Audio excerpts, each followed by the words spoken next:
Hola, ¿cómo estás? Rodrigo, nada, dinos por favor, yo he leído algo de la información que tú has venido compartiendo en redes, eh, no ha funcionado, ¿no? ¿Por qué no ha funcionado esta cuarentena? Exitosa. No ha funcionado para todas por igual, no. Si comenzamos viéndolo a nivel nacional, la curva que más nos interesa, que es la curva de fallecidos diarios por toda causa de SINADEF, que nos permite ver el exceso de funciones, se ha ralentizado. La velocidad que tenía hace un par de semanas definitivamente ha variado, es mucho más lenta, igual continúa con un aumento.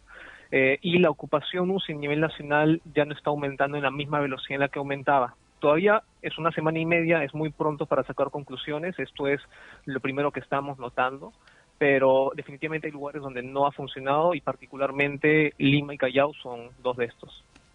Lima no ha funcionado. ¿Por qué no ha Sí, funcionado Lima? ¿Cuál es el problema de Lima? si vemos los indicadores de Lima, comenzamos positividad, cantidad de casos sobre total de muestras. Comenzamos la cuarentena con un porcentaje de 15%, al día de hoy ya estamos en 20% y la tendencia es que siga aumentando. Entonces se están encontrando a diario más casos de los que se encontraban hace semana y media. La ocupación de camas UCI, al inicio de la cuarentena teníamos 12 camas disponibles, se han seguido aumentando la capacidad total, pero en mayor velocidad se están ocupando. Al día de hoy, comparado con las 12 que mencionaba, tenemos solamente 5 al día de hoy disponibles. Esperemos que puedan aumentar más rápido. Y defunciones por toda causa, según SINADEF, fallecían al inicio de la cuarentena 397 personas por toda causa y al día de hoy están sobre 433 fallecidos, ¿no? Hay que recordar que la línea base contra la que nos comparamos, que son las muertes del 2019, eran en Lima 100 muertes al día, ¿no? Tenemos un exceso ya de 333 muertes. Cristian.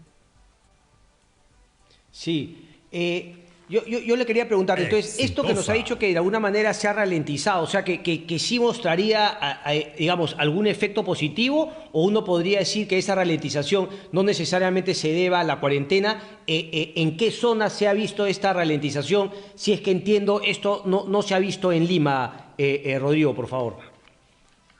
Si nos enfocamos en las regiones que tenían o están catalogadas como riesgo extremo, alerta extremo, la verdad todas, a excepción de Lima y Callao, están disminuyendo en esta curva. Brevemente te puedo decir algunas: Ancash, Apurímac, Huancavelica, Huánuco, Pasco, Junín, que incluso muchas de estas superaron el pico de muertes de la primera ola. Desde hace poco menos de una semana comenzaron a bajar de ese segundo pico de la segunda ola y se mantienen en descenso. Todavía están lejos de los valores pre-pandemia y lejos de los valores que teníamos como estables durante los meses de octubre y noviembre, pero muestran un descenso a diferencia de Lima y Callao, que la curva sigue en aumento y que Lima, por su cantidad poblacional, está arrastrando a la curva nacional para que no pueda bajar.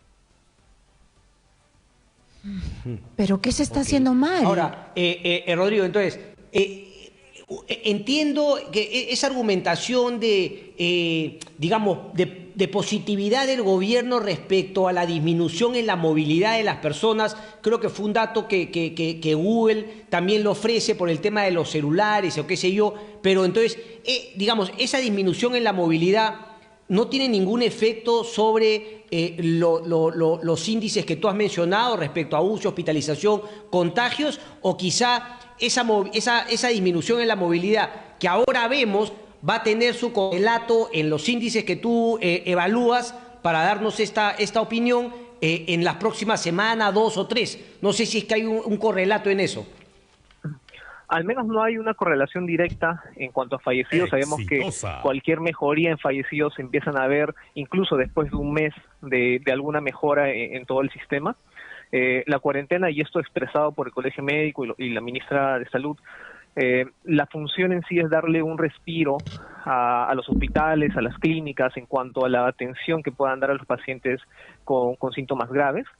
Y si hablamos de camas UCI particularmente, hace dos semanas o 3 semanas, la ocupación diaria de camas UCI llegó incluso a ser de 30 camas ocupadas por día.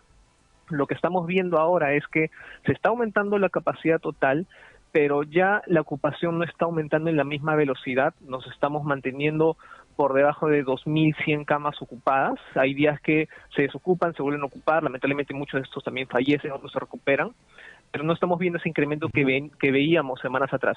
Puede ser, esto es una hipótesis que sea por efecto de esta primera semana y media de cuarentena, pero puede ser que no. Definitivamente es un impacto positivo, fuera del hecho de que tenga una asociación directa o no con la cuarentena. Rodrigo, un par cortitas. Me hablaste del tiempo, ¿tienes ese índice también, ese dato de cuál es el tiempo que una persona de UCI en promedio demora en salir de la UCI? Obviamente bajo la premisa de que mejora, de que finalmente sale del cuadro complicado de la enfermedad del coronavirus. Lamentablemente no hay un promedio exacto porque hay casos que pueden estar incluso 2 semanas, pero expresado por el Colegio Médico pueden llegar hasta 6 meses. Se hablaba en algún momento, hace algunos meses, que el tiempo promedio era entre 1 y 2 meses, lo que estábamos viendo durante la primera curva al menos. En esa segunda curva no hay un promedio, sí sabemos que pueden ser hasta 6 meses.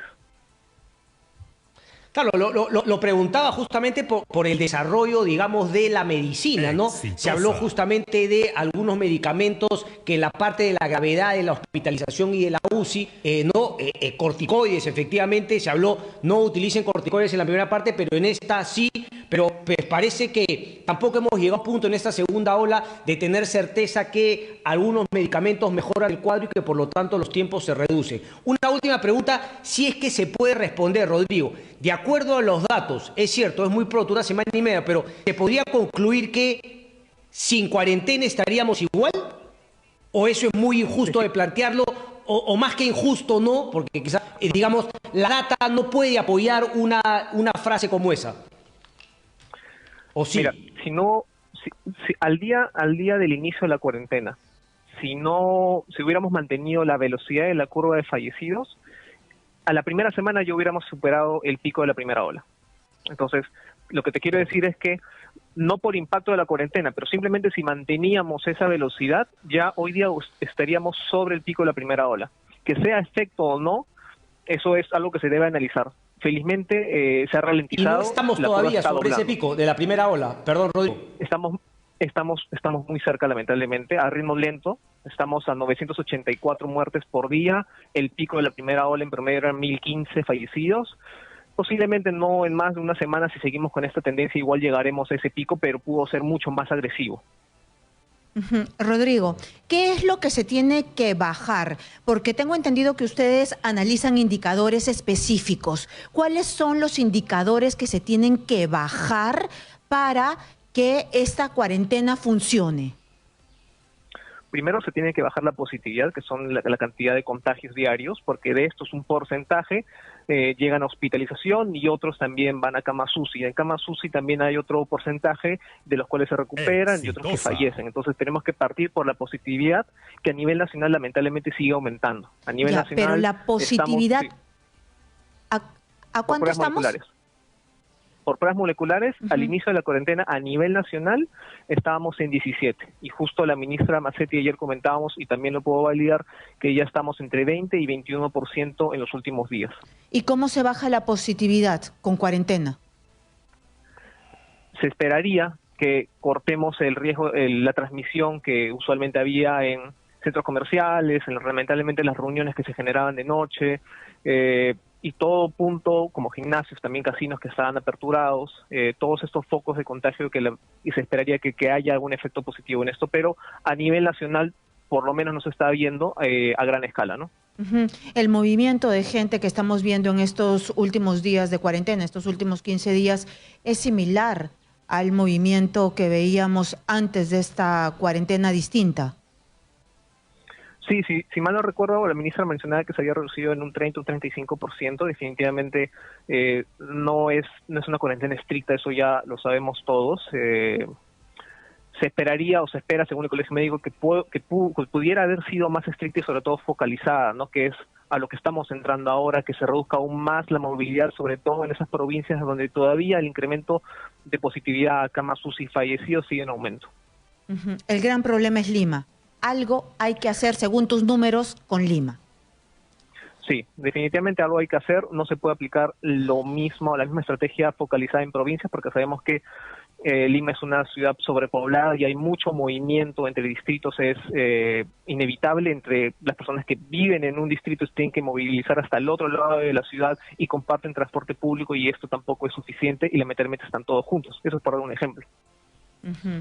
No se puede... ¿Cómo qué, Rodrigo? ¿Algo novedoso como qué? ¿Algo pues. que no hemos todavía puesto en práctica en el Perú es lo que se debería hacer para con Lima, teniendo en cuenta que este confinamiento laxo no funciona y el más drástico como el del año pasado trajo muchos impactos negativos colaterales? ¿Qué cosa nueva se podría tratar? Lamentablemente no puedo darte un ejemplo exacto. Lo que se ha visto en otros países como Chile es que ellos ponían una especie de fronteras sanitarias donde evaluaban si es que la persona tenía realmente permiso o no para transitar de una zona a otra, o si tenía algún carnet de recuperado o no, o en este caso vacunación o no. Pero lamentablemente Lima es tan saturada, son tantos distritos que un control similar no creo que pueda ser aplicable. Bueno, entonces lo que se tienen que hacer es afinar las estrategias, porque si seguimos así, Lima arrastra todo, como tú dices en tus números. Sí, lamentablemente si sacamos a Lima de la ecuación, toda la curva empieza a caer.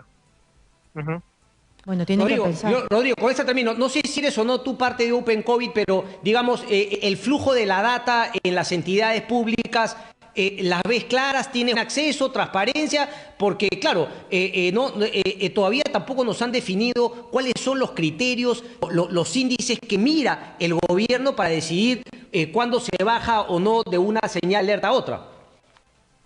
Sí, no, yo no soy parte de Open COVID, soy solo yo, pero sí te puedo comentar de que no hay esos indicadores de manera abierta.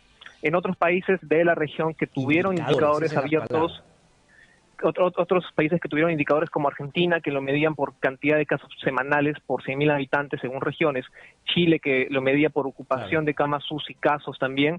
¿Qué pasó? De que iniciaron con estos datos abiertos de indicadores. En la práctica, lamentablemente no se llegaban a cumplir porque había un indicador para salir de cuarentena, pero no pusieron un indicador para volver a entrar en cuarentena. Y finalmente el Ministerio de Ciencia y Salud de Chile, por ejemplo, tuvo que decir de que estos indicadores eran referenciales, pero no estrictamente necesarios para la toma de decisiones. ¿Qué te quiere decir eso? ¿Qué querían decir?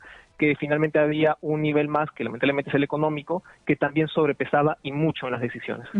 Una cosa muy concreta, porque se me acaba el tiempo también a nosotros. Por favor, en el tema del oxígeno, ¿has analizado el tema del oxígeno? Porque nos ahogamos. Hemos visto las colas. ¿Cómo estamos? Bueno, estamos a un 300% de demanda, y eso también creo que lo confirmó la ministra Massetti. No nos alcanza. No, en este caso no. En este caso no. Creo que ya hay muchas iniciativas, tanto del sector privado como público, para poder rápidamente implementar, importar, fabricar plantas. La capacidad no está dando. ¿Por qué? Porque se había estimado en noviembre o diciembre, en base a los indicadores y el ritmo de contagios con la variante original. Con el ingreso de la nueva variante británica, brasileña, todo el escenario cambió, y ha cambiado en las 2 primeras semanas de enero. Lamentablemente esto, entiendo yo, no ha dado mucho tiempo de reacción de todo el sistema para poder aumentar la capacidad, no solamente de camas, sino de oxígeno, de personal. Nos está volviendo a superar, y esto se nota en la curva de fallecidos de SINADEF. Muy bien, entonces solamente para que nos confirme, según la data oficial tenemos más o menos 42.000 muertos hasta el momento por COVID, pero SINADEF arroja más o menos 92.000. Sí, correcto. Y si queremos entrar en el detalle, 42.000 son los que el MINSA pudo tomarles prueba, 95.000 o la diferencia son personas que lamentablemente fallecieron en sus casas por ejemplo, no recibir atención en centros médicos y lamentablemente no pudieron tomarle esa prueba confirmatoria. El MINSA nos muestra todos esos datos, y lo comentaba la ministra Massetti ayer, lo están actualizando diariamente, pero lo tienen que manejar por categorías distintas. Los que tuvieron pruebas, los sospechosos, y finalmente SINADEF, que es en base a diagnóstico médico. Muy bien, Rodrigo. Muchísimas gracias por la información y por desagregarnos estos datos. Gracias. Gracias. Listo, Karina, gracias. Gracias, listo.